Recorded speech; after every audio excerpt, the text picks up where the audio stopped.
主席师兄师姐整理装箱，内底堆了满满的册集。这挂册是要送予台南地区14间各中小校，予偏乡的学生也会当有优良的课外册集会当学习。主席基金会推动活读，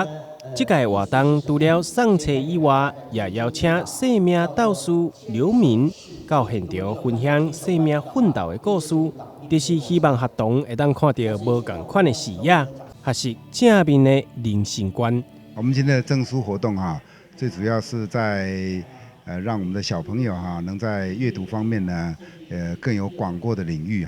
那么慈济人文中心、人文志业中心推广这些活动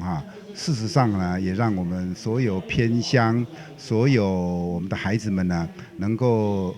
从阅读中进而能思考，这个是非常重要的。所以培小草长大，其实上就是培育未来的人才。所以培育未来人才最重要的资粮就是阅读，所以推广这个活动呢，事实上是非常有意义的。那么这种有意义的活动事实上可以增广我们的人文的观念、人文的理念，在生活当中呢，能够更圆满、更幸福。借由这个证书的活动，让我们找到了另外的一个生命的泉源因为阅读能够让我们找到以后的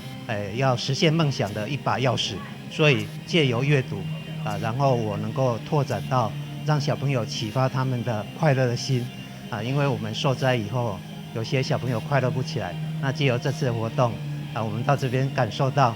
这个我们的慈济人文事业的帮忙，让我们更加的找到快乐的泉源。主席基金会表示，随着台湾生活品质的提升，需要社会上爱心人士关怀学童教育问题。协会希望会当借由摄影展、册展以及送册活动，会当提供予老师更加多元的教材运用，予学生一个优质的活读环境，伫咧爱的教育之下成长。台南新闻张伟忠采访报道。开学喽！快点上网首选 BB 超优惠，200枚极速标网，限时申办，每月只要938，再送1000元购物金，超级 HD 餐，还帮你建置家中无线 WiFi，快拨打电话订购。